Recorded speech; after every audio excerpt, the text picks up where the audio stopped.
Okay, let's go ahead and get things started here. Our presenter this morning is Bob McCabe. He is a certified flight instructor, advanced ground instructor, and instrument ground instructor with more than 20 years teaching experience. He is a former flight school owner, corporate instructor, and adjunct college professor. Has the rank of colonel in the Civil Air Patrol and has served as New Jersey Wing Commander, mission pilot, instruction pilot, check pilot, and cadet orientation pilot. He serves as a volunteer FAA safety counselor for the Philadelphia Flight Standards District Office. Anybody here from Philadelphia? Anyone? Okay, we got one. Good. And has presented dozens of seminars on a wide range of safety and aviation-related topics. In 2014, Bob received the General Aviation CFI of the Year Award representing the FAA's Eastern Region, and in 2015 representing the Philadelphia FISDO. When he's not instructing, he likes to travel in his newly upgraded Piper Archer. So, since you're all sick of listening to me, let's bring him up here. Bob McCabe, everybody.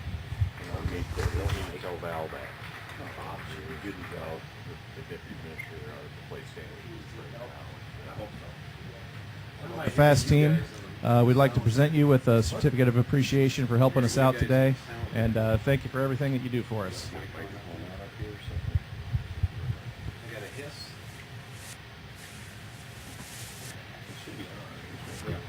I too need to be unmuted. Let there be sound. Good morning, everyone. Good morning. Yeah, great. I'm going to do a presentation on night flying for all you who just got up on the night bright daylight.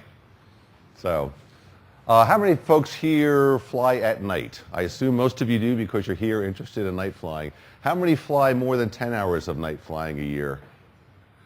Okay. How many about more than 50 hours of night flight a year? Okay, that's about the range I expected. As part of Civil Air Patrol, it seems like there's a law that says ELTs are not allowed to go off until after 11 o'clock.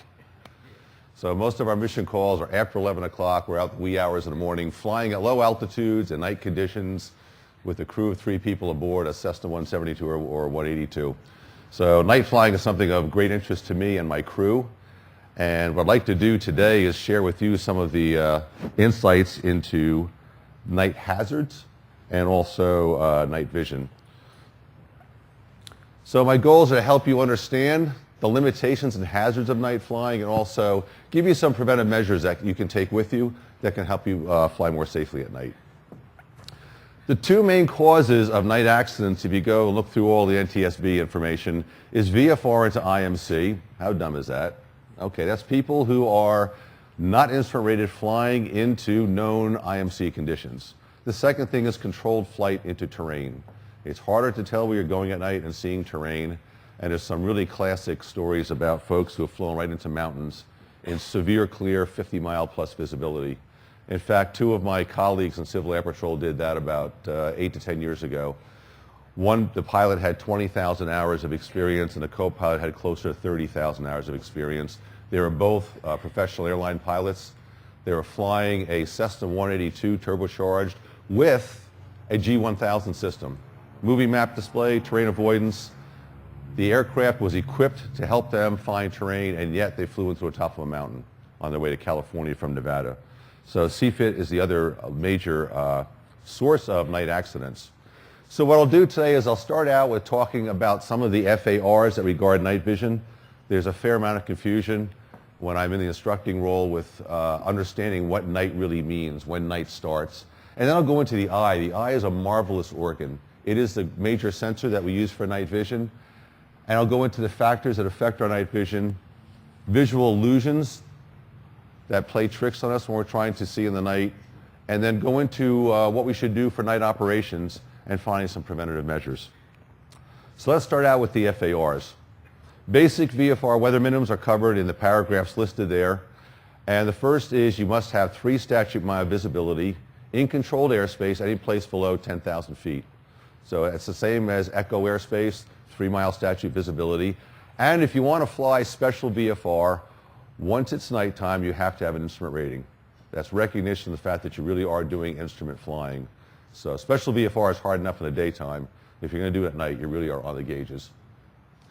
The second area is currency. You have to do 3 takeoffs and landings to a full stop within 90 days, and you have to be the sole manipulator of the controls. Anyone here a CFI?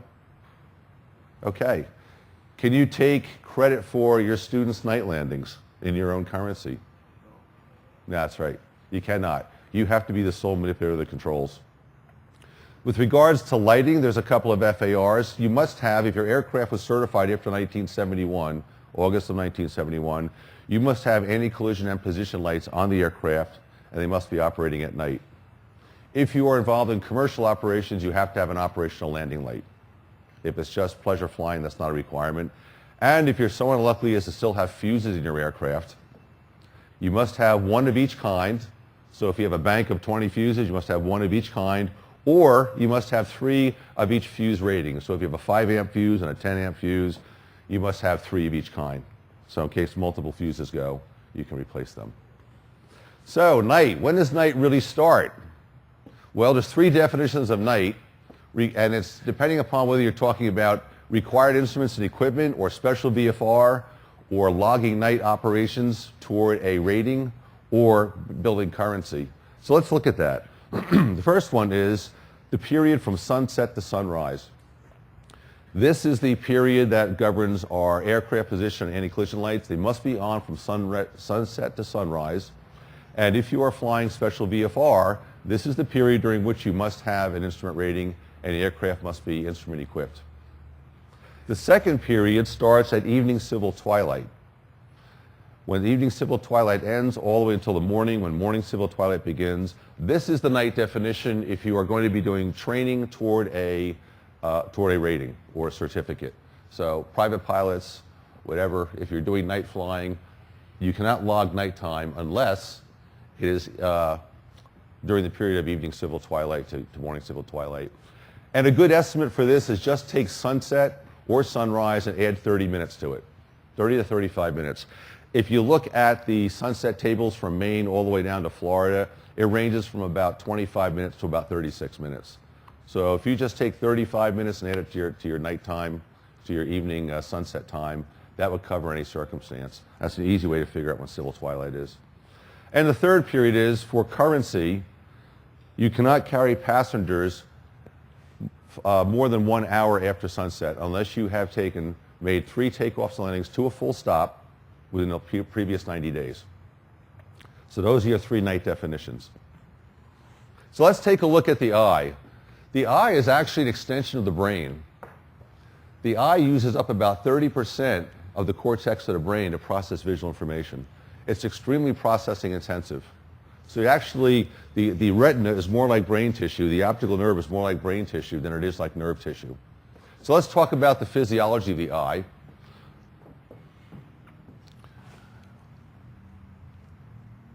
There's a region in the back of the eye. Let's look over generally here. You've got your retina, which is your projection screen. That's where all your sensors are for picking up vision.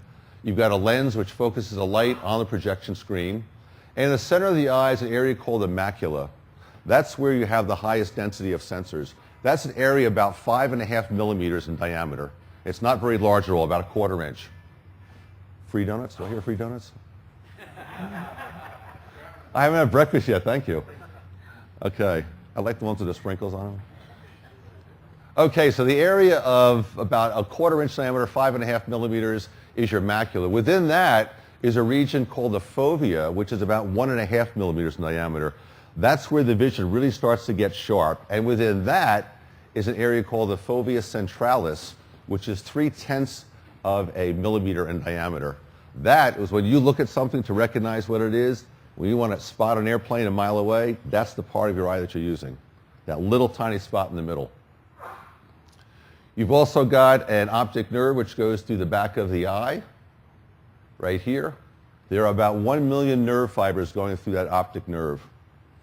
Compare that with your ear. There's only 30,000 nerve fibers going into your brain from your ear, and about 20,000.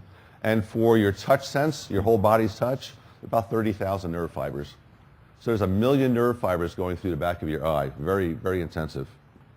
So let's look at what those sensors are all about. You have 2 types of light receptor sensors. The first ones are cones. You probably heard this in 6th grade anatomy. The first one is cones, and these are what give you superior detail. That's what gives you your 20/20 vision, are the cones. They're very densely packed in the center of the eye. There's about 7 million cones inside your eye. And most of them are located very close to that fovea area. As you go toward the outside of the retina, the number of cones decreases and the number of rods increases. You've got about 120 million rods in your eye. So you get about a 17-to-1 ratio of cones to rods.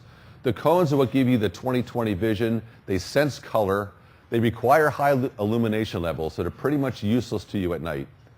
And in that fovea is where you have most of your cones. The rods, on the other hand, are very good in low light level conditions. They're better at detecting motion.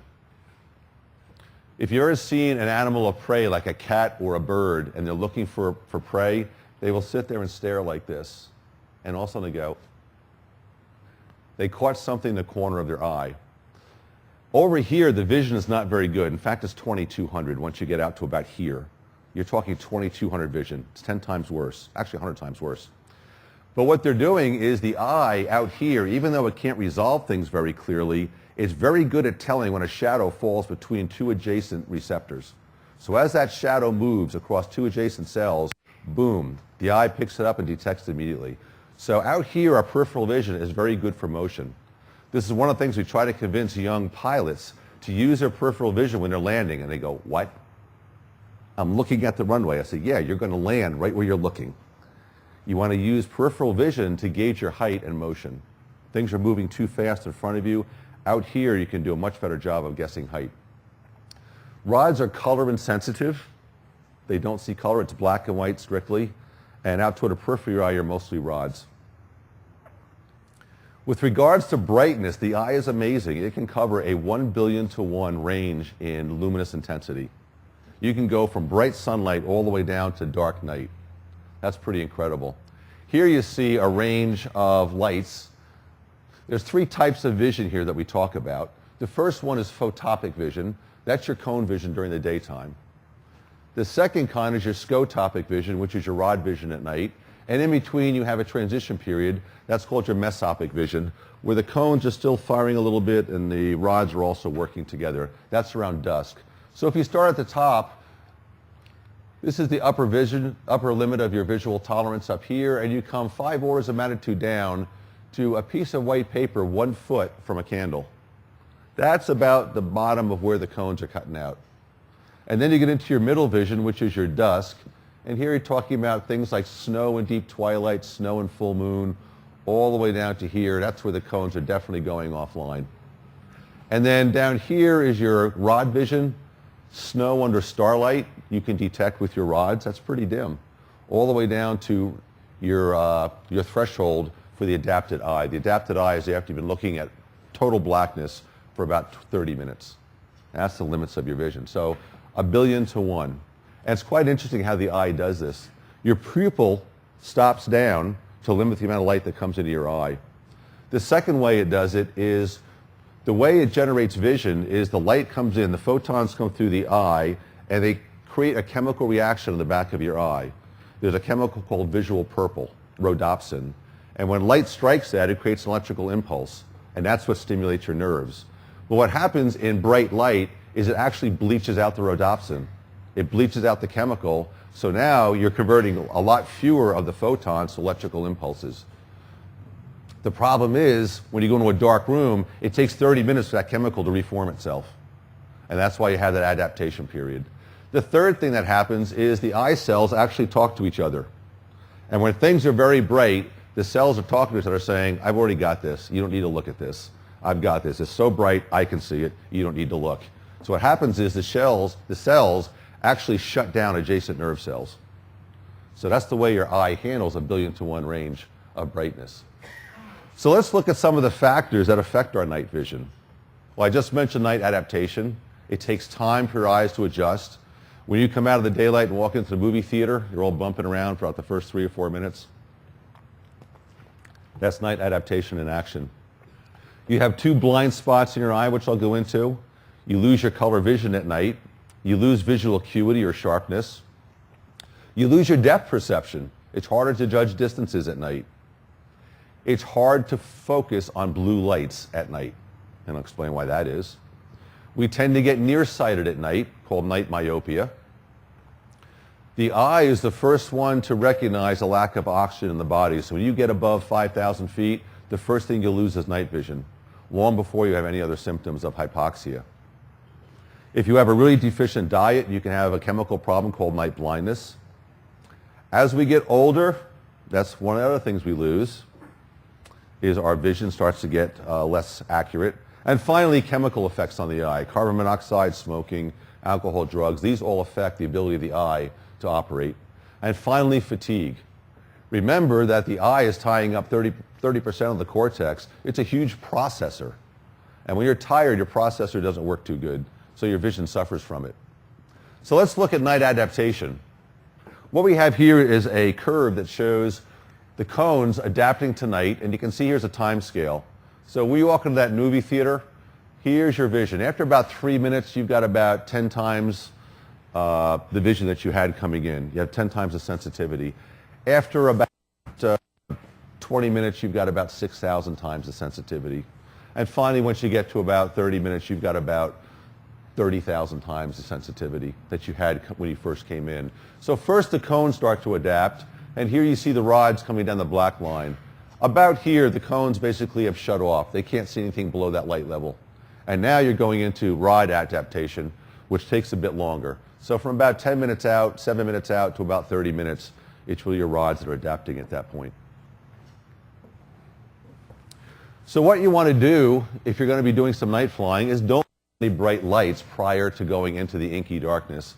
Now usually what happens is you're around the airport, there's floodlights everywhere, there's all sorts of things to look at, there's oncoming lights, you lose your night adaptation, but you normally don't fly into the center of Pennsylvania or out in the middle of the country right away.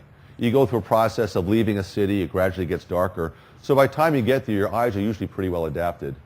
Now take off into a black hole, take off in the middle of a forest at nighttime from a lighted airport into a forest where there's no cities around for 30 miles, different problem. You really cannot see much of anything for the first 3 to 5 minutes, and you have to be extremely cautious there. We all know that red lights are used in a cockpit at night. Well, there's kind of a myth that says as long as I've got red light, it doesn't affect my night adaptation. That is not true. The rods are about 1,000 times more sensitive than the cones. And what you're trying to do with red light is if you look at the color sensitivity of your rods and cones, the rods are most sensitive to blue-green light, and the cones are most sensitive to red. So what happens is to see the red light, you crank up that light until your cones come online, and guess what? It's desensitizing your rods, which are 1,000 times more sensitive. As you get toward the long wavelength end of the spectrum where it's really dark red, then what happens is both of them start to fall off. And what you're trying to do is balance that brightness so that you're not lighting up your rods too much, but you're also getting a little bit of cone activity. So long story short, red light preserves your night vision to some extent. There's a few problems with it. Number one, it severely distorts your color vision. Anybody try to look at a sectional in a red light? Not much is there after the red light hits it, right? So very hard to read detail on the sectional charts. Anything in blue goes away. It looks like black. The second thing is, as I mentioned, you can desensitize your rods and your vision if it's too bright. And red is harder to bring into focus. The eye has to work harder at it. It wants to focus on the green and the blue-green because that's where the rods are. It doesn't really want to focus on the red. So accommodation is the process we talk about when the muscles of the eye adjust the lens and the shape of the eye to try to get that focus to happen. So it's more fatiguing to try to look at red light. What's recommended now and what most mission pilots are using is a very, very dim white light. Just bright enough to see what you want to see. If you're using red light and you can tell that it's red, it's too bright. What you want is a red light that's just bright enough that you can see shades of gray. Now you're working with your rods. If it's bright enough to light up your cones, you've lost your rod vision. Now, multicolor displays are a challenge. You fly something like a G1000 or a G500 or any multifunction display. In order to get the benefit of the colors and tell one color from another, the display has to get fairly bright, and that will kill your night vision. There's nothing worse than a G1000 with two 10-inch displays in front of you at night. It just really, really hurts your night vision substantially. You have two blind spots in your eye. The first one is a physiological blind spot. Where the optic nerve goes through the back of the eye is your wiring closet. There are no cones or rods in that particular area right there. So you have a blind spot right there. And if you want to find that blind spot, you can do this in the privacy of your own home or hide in your car. Just take your finger here and start moving it out. When it gets to about here, you're going to lose sight of the finger. It's about 15 degrees off your bore sight. You can do it now. I won't laugh at you. Just put your thing and very slowly move it to the right. When you get about 1.5 times the width of a fist to your right, you're going to lose sight of that finger. And you have to move it kind of slowly. That area is about 6 by 8 degrees in angle. That's the hole that you won't see. Now the beauty of your brain is you've got two physical blind spots, one here for the right eye, one here for the left eye. So what happens is your left eye fills in this spot and your right eye fills in this spot. So you actually don't know they're there. But you're working with monocular vision when you're in the blind spot. It's kind of fun, isn't it? You can also do the same thing by taking a piece of paper, putting an X and a 0. You know, close one eye, stare at the X, and move the paper in until the 0 disappears. That'll get you at least one drink at a cocktail party. Your second night blind spot is your central vision. Remember the fovea, where you have all your detail? That's all cones. There are no rods in the fovea. So at nighttime, that goes dark. You lose about a 1 degree field of view in the center of your eye at nighttime. It's just gone. Once you're no longer using your cones, you've lost it. So you say, well, okay, what's the big deal? I'm losing 1 degree. Doesn't sound like much, right? Well, let's see what 1 degree equals. Cessna 172 at 1,500 feet. If you're head-on coming at him, you have 6 seconds till you hit each other. If he's going this way and you're going that way, you've got 12 seconds. You can miss a KC-10. Where I fly, we've got a McGuire Air Force Base about 10 miles away. We've got C-17s and KC-10s all the time doing pattern work. You can miss one of those at 2 miles.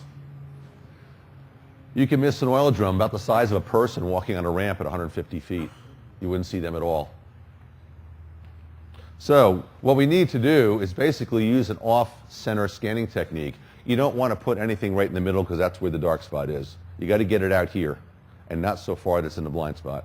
Just a little bit off. So you're talking about 10 degrees. That's the width of a fist at arm length. We'll talk about scanning technique in a few minutes. So, the other thing you lose at night is color vision. Your rods only see black and white. So unless that thing you're looking at is bright enough, like a position light you would see, it's bright enough to light up the cones in your eye. You'll see red and green, you'll see the white. But anything else, like soft colors, you won't discriminate them at night. You'll just go to black and white vision. There's a thing called a Purkinje shift. And as I mentioned before, your rods are most sensitive to red light. I'm sorry, your cones are most sensitive to red wavelengths, and your rods blue-green. So what happens is, as it starts to get dimmer and dimmer, blue-green things start to look brighter.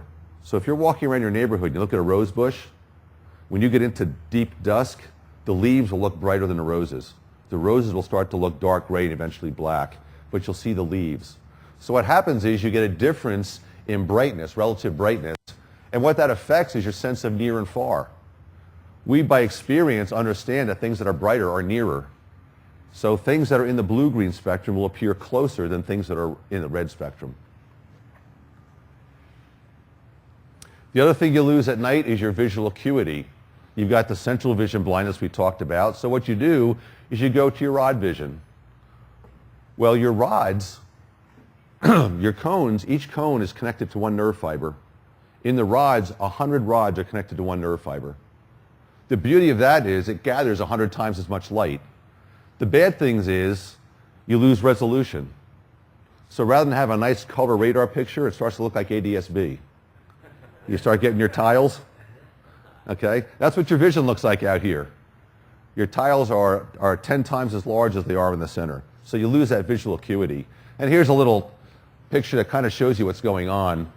This one here is your, the dotted lines here are your density. So here's the density of cones. Right in the middle, suddenly peaks up, very rapidly falls off outside the fovea. Most of your cones are right in here. And here's your rods. Your rods are going higher and higher density. Right about here they peak and they fall off in the center. And here's the corresponding resolution. Resolution very high where I got lots and lots of cones. Resolution not so high in the rods, but definitely falls to 0 in the middle. And you can see some pictures up here. In your fovea, the cones are also very small. They're very tightly, densely packed. As you get out toward the outside, the cones start to actually get physically larger. So you lose whatever cone vision you've got out there is already lost. At nighttime, you also lose depth perception. You're losing the accuracy and the acuity of your rod vision, which makes it harder to see detail, and we use that detail to judge distance.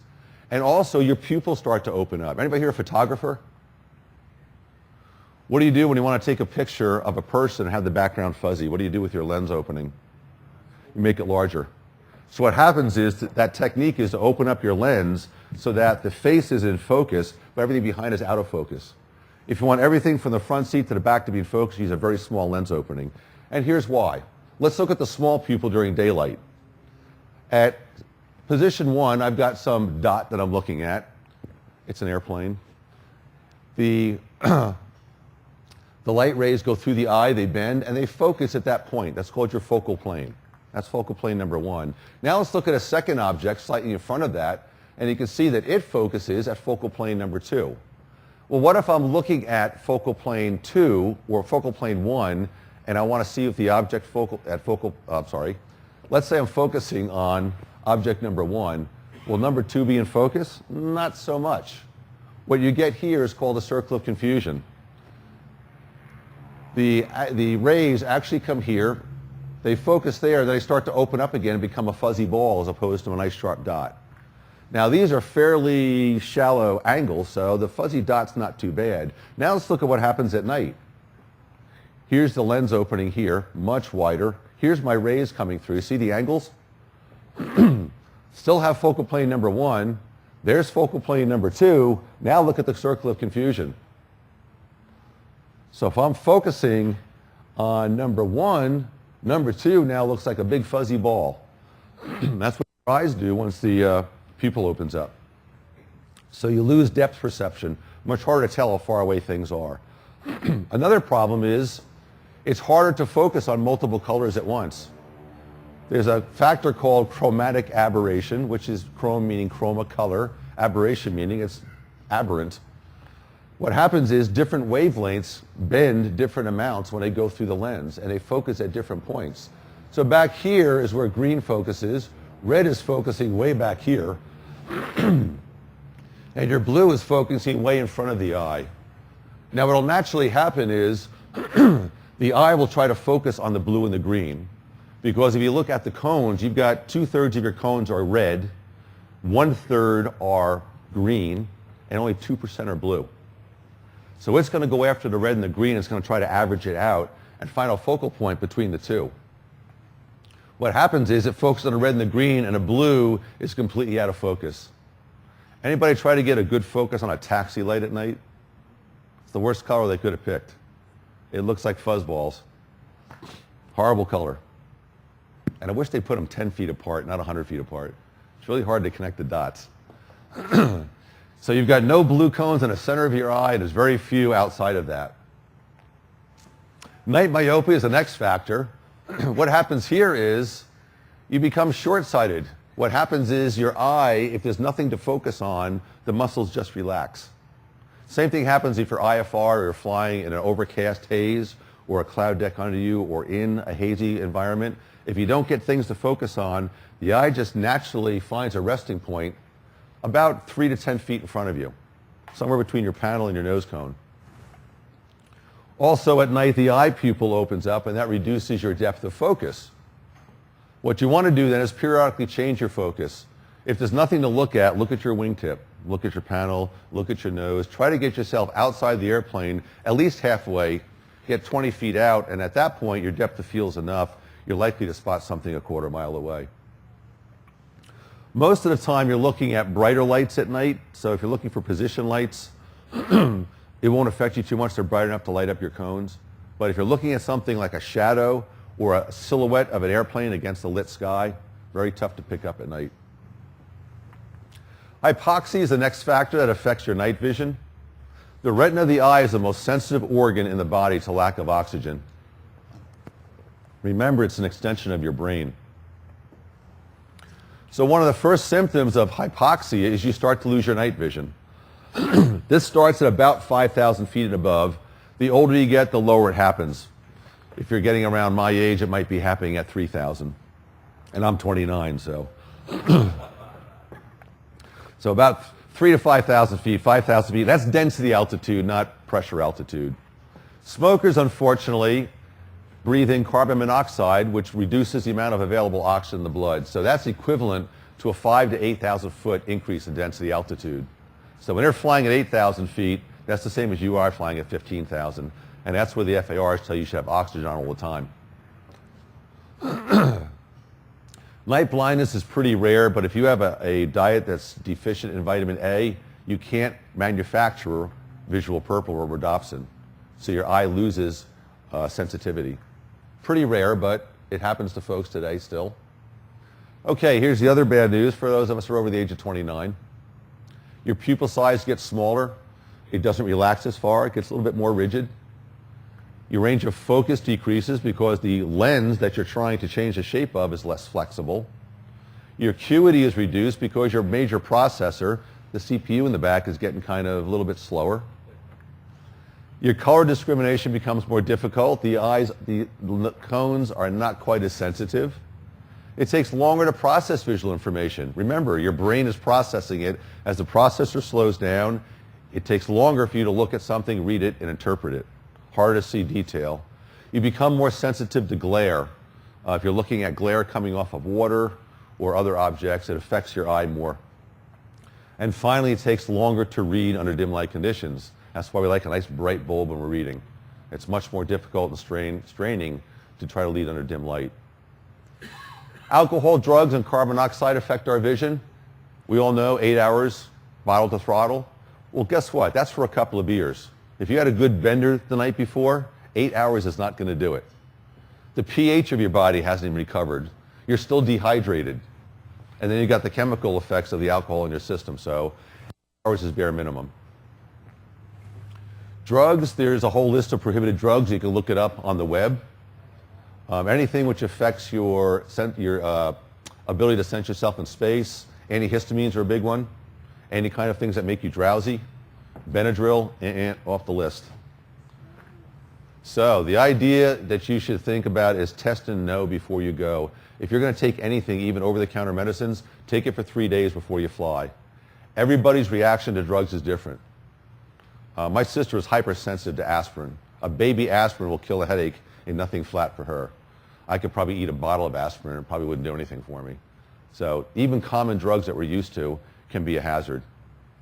Carbon monoxide, by the time it gets to the level where you can actually get symptoms, which would be 70 to 160 parts per million, you've already had an equivalent increase of 10,000 feet to 15,000 feet of altitude.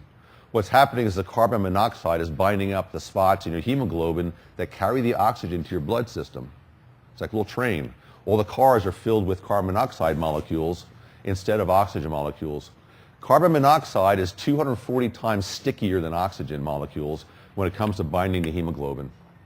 So they stick there, and the problem is, number one, half the train cars are filled up, and then when you get there and it's time to get them to jump off, the oxygen molecules to jump off and go to your organs, they don't get out. The carbon monoxide binds up that process as well. So it binds up the oxygen coming in, binds it up going out. So about 10%, when about 10% of your hemoglobin is tied up with carbon monoxide, you got serious problems. The simple CO detectors that we put inside our airplanes that turn gray, they start turning gray at about 200 parts per million. They turn black at about 400. Horse is out of the barn by then. And the effects, so what you want is an electronic detector, something that can detect very low levels. One of my friends bought one of those. We're flying together. The thing was constantly going off. It was set to 50 parts per million. Just idling on the ramp, the blowback of the exhaust getting into the cabin was 50 parts per million. It's actually 65. So you can get some pretty high levels just depending upon where your exhaust stack is. Fatigue is another thing we don't think about too much, particularly with regard to vision, but they've done a bunch of studies.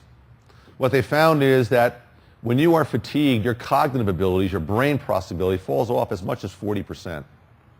The Air Force in particular looked at this because a lot of folks do night missions, And they found out between the hours of 3 and 6 a.m., cognitive ability fell off about 20 to 30%. Here's some of the effects of fatigue: reduced awareness, easy distractibility, inattention to detail, there's a good one, slowed reaction times, poor judgment, irritability, coordination problems, decline in motivation, and initiative. So we talk about the hazardous attitude of resignation. What's the use? I'm too tired. That's what happens. You stop fighting problems. Well, when your vision's starting to fall off, you just start working so hard. It's harder, your brain's working harder, you have to work at spotting targets, and you just basically resign yourself to the fact that I can't see anything. You just give up. So what you need is 6 to 8 hours of sleep every day. If you're in a business where you change shifts, it takes 2 weeks. Sorry, JJ. JJ's an air traffic controller. He works first shift for 2 days, second shift for 2 days, third shift for 2 days. He has no shift. He has no circadian rhythms. They're gone. But it takes 2 weeks to adjust to a shift change, even longer if you're over the age of 40. So the question you should ask before you fly is, what was your day like? Good self-assessment. So let's look at some night illusions. Here's where the images can play tricks on you. The ones I'm going to list, the first 6, are visual illusions, and then I'll list some vestibular illusions, which are due to the ear. The first one is false horizons. Anybody fly out over the water and you get boats and you get stars, and pretty soon your brain's connecting the dots and it says you're in a 20-degree bank and you're not really? That's the false horizon solution. Venus and Sirius means that you look at bright planets and you think that they're actually targets. Autokinesis or autokinesis, if you stare at an object, it starts to look like it's moving. Remember I said that your eyes are very good at detecting motion? Well, your eyes actually do this. Here's another trick. Okay, I want to laugh at you again. Stick your hand up like this. Look through your fingers. Okay, there's some things that are blocked, right? Now do this. You can see everything, right? That's what your eye does. It averages out the images, and your eyes just kind of jitter like this. Well, what happens is when you're staring at an object and there's nothing else around to anchor your field of view, your eye kind of loses where straight ahead is, and it starts following the object, and these little things start going like this, and that's autokinesis. Vection is when you're sitting still and somebody else moves. Anybody who's sitting at a traffic light texting, and all of a sudden the guy, for some reason, backs up a little bit because he's over the line, you jump on the brakes, you think you're moving, it's him. Well, this can happen at night, particularly when there's other aircraft moving around. I've seen more than a few students jam on the brakes in a plane and there's nothing around us. We're not moving. But that's called vection. Now we get into the vestibular, which is the inner ear. The first one is the leans. The way that your body knows you're rotating is the fluid moves in your ear canals, and as it's moving by, it bends the little nerve hairs. They kind of lean this way, you're going left. When they kind of swing this way, you're going right. Well, when you're in a constant low-speed turn, what happens is the fluid from friction stops moving, and the hairs stand up straight again. And now your ear thinks you're not moving. Then you go back to level flight, and guess what? The fluid starts going the other way. And you could swear you're banked in the opposite direction. And the pilot tries to correct for that. So you have to look at your instruments to figure out if you're straight and level. Coriolis is a condition where we have 3 semicircular canals that measure this motion, 3 perpendicular axes. And what happens is movement in one axis gets transferred into movement in another. I sat in a simulator where they spun us around in the vertical axis. And they just kept us going for about 2 minutes. And you're inside a cab. You can't tell you're rotating anymore. The ear canal stops sensing it. And they say, okay, bend down and pick up a pencil. And you go like this, and your head goes. It took this rotation and put it in this plane. It's the confusion of the brain trying to process it. So what you want to avoid if you're flying IFR or flying at dark, don't do this very fast.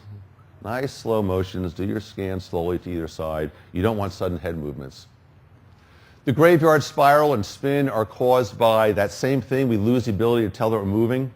And now you might be in a bank. You're going into a spiral. You start to sense the nose falling. And what do? You think you're level, so you pull up. You're not level, you're going to turn. You tighten your spiral. The graveyard spin is you go into a spin, and as you're spinning, the ear stops detecting it. And now when you come out of the spin, it goes, you're in the opposite direction spin, and the pilot goes back into the spin. He corrects in the opposite direction. Somatogravic, somato means that we sense it and gravic means gravity. When you've got linear acceleration as well as gravity, the inner ear combines those two vectors, and what you get is a back-pointing vector like this. It's not straight up, it's now starting to lean backwards. There's a sensation that you're falling backwards. And what the pilot will do is push the nose down. And you'll see many accidents where the pilot went into the dirt about 1.5 miles to 2 miles off the runway. He took off into a black area, had that illusion. It's a very powerful one. Somatogyral is the one I just mentioned, where you have sustained angular motion. If you're flying IFR and doing standard rate turns, if you've turned 270 degrees, you've got some of that. You've been turning for about 3/4 of a minute. You're starting to lose your sense of rotation. When you level off, there's also a sensation from the negative G's that you're also tumbling backwards. And there's a tendency to push the nose down when you level off. The elevator is if you get like up gusts and down gusts. When you get an updraft, you detect that as a climb, as a tendency to push the nose down, and vice versa. So let's look at night operations. Here's what you want to be doing at night. So if you're a night scan, avoid your blind spots, use an off-center scanning technique, and scan in 10-degree increments. Stop, give it a couple seconds, span, 2 to 3 seconds. Give yourself time to detect something. 42% of accidents come from behind. I know all of you, when you're scanning for traffic, are always going like this, right? Sure. Most pilots look at a 60-degree field of view. 87% of accidents are from here backwards, and 42 are from behind you. 42%. So next time you scan, the boogeyman's back here. Only 8% of the gremlins are out here. In your pre-flight planning, then do a really good route study. Study the hazards, study the obstructions, find out what nav aids you have to work with, and figure out what a safe altitude is. Because once you're up there, you won't detect any of this. You won't see the hazards. You won't see the obstructions. You're going to need radio guidance for your navigation. Weather conditions. Pay attention to clouds. That's how you fly VFR into IMC conditions. You can't see clouds at night. Look at your temperature dew point spreads. When they get below 5 degrees C, you're at risk of forming a cloud, particularly fog. Most accidents at night happen on dark nights. I know also that all of you, when you're doing your pre-flight planning, check the phase of the moon, right? Now, yeah, that's something that's very interesting to look at, because if you're going to fly out in the center of Pennsylvania, check the phase of the moon, because if you have no light at all, you're much more susceptible to all these things we're talking about. And equipment, bring 2 flashlights. You know what they say about flashlights, right? It's a metal tube for storing dead batteries. Have a second flashlight and make sure all your lights are working, and have an alternate plan. If the weather's not good and you have to turn around, or you get there and you go to click on the pilot control lighting and it's dark, now what do I do? Okay? And there's trees on the approach and wires. You get the picture.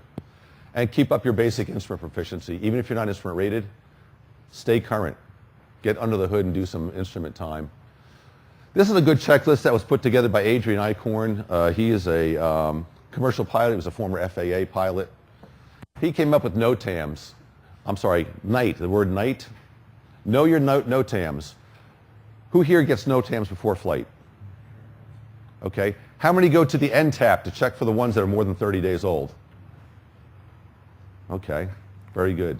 Very good. Most pilots don't. Once a NOTAM has been out there 30 days, they no longer tell you when you call up for your flight briefing. Now, if you have something like ForeFlight, they will carry the older NOTAMs, but only for airports. They won't carry anything en route. So check the NTAP before you fly. Make sure you've got the old ones as well as the new ones. Be aware of the night illusions. Use a glide slope like a PAPI or a VASI or an ILS whenever possible. Know how to turn on the lighting system when you get to the airport. And then know what the terrain is between you and the destination. Okay, ground operations. It's hard to tell your taxi speed at night. I had a student several weeks ago. I didn't say anything to him. We were taxiing up the dark part of the runway. Then we came past the FBO, and I said, look to your left. How fast are you going? He was doing about 20 miles an hour. He had no clue. There's nothing to look at to gauge your speed, distance, and your depth perception goes bad. It's hard to tell movement at night. It's easier to get lost, geographic disorientation on the airport. So have a taxi diagram. If you've got one of those Geo-reference taxi diagrams like ForeFlight or Garmin Pilot, they're wonderful things to have. And your risk of collision goes up because you just don't see stuff, you don't gauge speed, so when you think a guy's far away, he's actually closer than you think. And lighting courtesy. Let's not blind other folks with your landing light. Taxi lights are better, they're broader beams, a little bit dimmer. But if an aircraft's coming in to land, you're on the taxiway, turn off your landing lights so you don't steal his night vision. In the takeoff and climb phase is a 5 times higher accident rate during daytime. So what you want to do is that before you take off, adjust your cockpit lighting to the dimmest possible setting that you can still read the gauges. If you're going to line up on a runway, make sure you're lining up on a center line. First time you go to a Class Charlie airport, I guarantee you'll line up on one of the side lines. There's usually a center line, 2 side lines, and all those big stripes, and they're as big as your airplane. You think you've taxied to the center, well, the runway's got another 100 feet of runway width left. Very easy to do. If you're taking off into a black hole, be very careful because you won't have any night vision. Follow your instruments. We mentioned the somatic gravic illusion, makes you think that you're tumbling backwards. When you're accelerating, you will push forward. In cruise, the biggest risk is the ability to detect and monitor weather.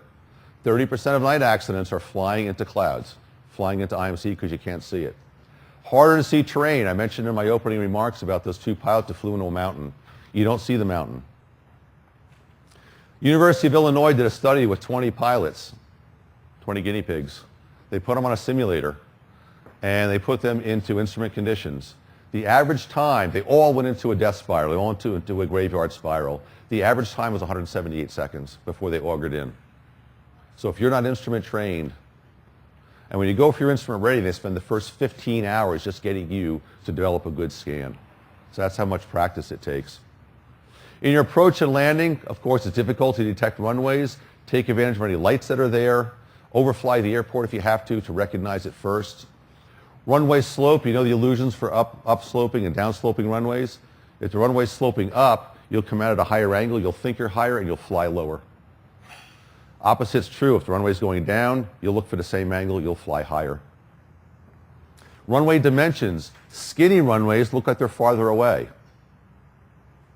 Big runways, you'll flare high. When you come in at night and you land on a big runway, you'll think you're close to runway and you'll flare at 10 feet. And you'll finally drop in from about 6. Pay attention to atmospheric conditions for visibility. Know what runway lighting is available. And the last one I want to talk about is the black hole approach. This one's particularly insidious. What this is when you have a lit runway and nothing else around it, based on visual perception alone, you will fly an arc of constant visual angle. Here's the 3-degree glide slope you should be on. This is what you will fly. And you'll fly into the ground about a half mile to a mile before the end of the runway. And here's why. When you can't tell distance, let's say you think you're 20 miles away and you've flown for 2 minutes. You think you're still 15 miles away, you've flown for 2 minutes. You think you're still 10 miles away. Well, what if you were initially 5 miles away and now you're 1 mile away and now you're a half mile away? What you will do is, because you can't tell the size of the runway, you will keep the same length in your vision. As it starts to grow and you get closer, you will flatten out the angle to get that lighted dot to get shorter. So you will fly this trajectory here. These 3 angles all have the same angular opening, which make the runway look the same length to you. This happens all the time, even with professional pilots. Very insidious.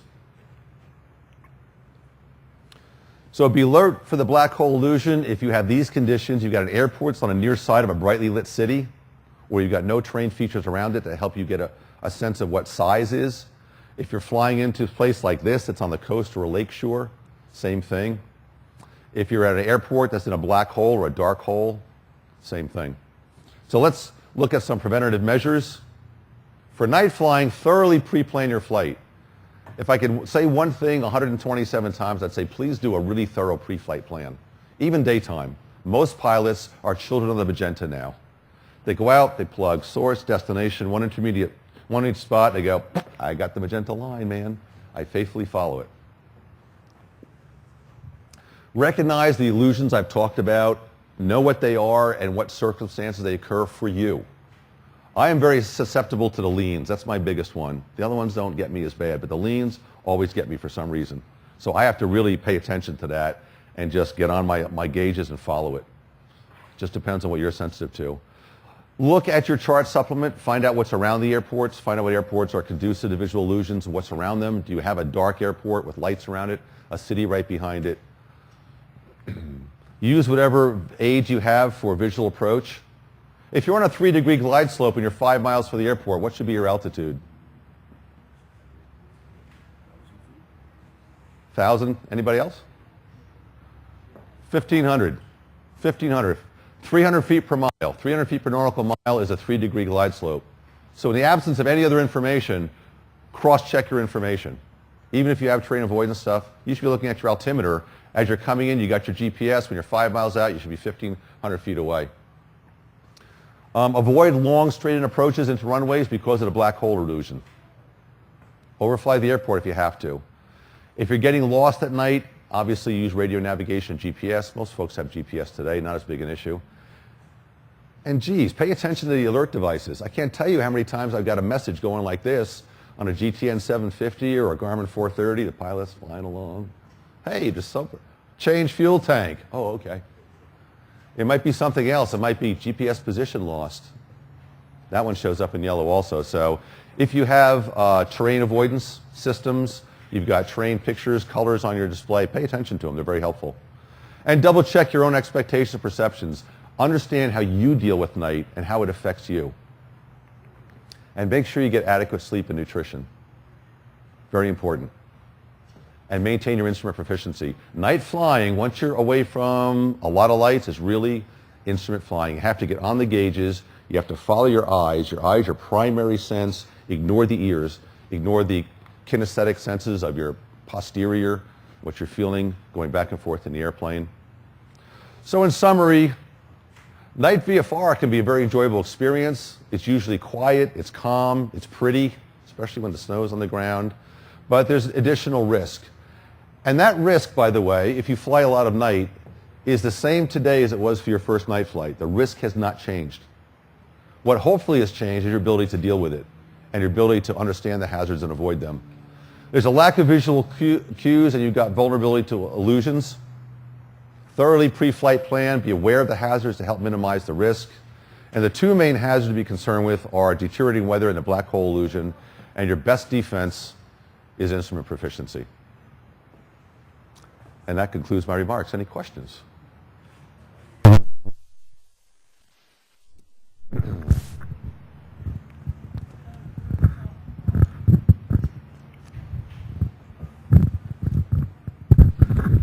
Is there a standard mic interval frequency that you're supposed to use? Because lots of times, you know, when I'm landing at night, maybe I want to click too quickly or too slowly. Ah, yes, good point. So, you know, and I never seem to get it on the first 5 clicks. You know, it always, you know, okay. Good question, John. Yeah.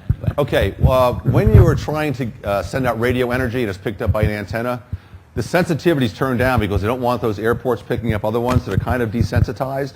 Now, the amount of energy received by the antenna is proportional to how long you hold the mic down. So if you go click, click, click, click, click, you get nothing. Here's a good one. Click, click, click, click, click. Hold it down for about a quarter second and get your clicks in less than 2 seconds.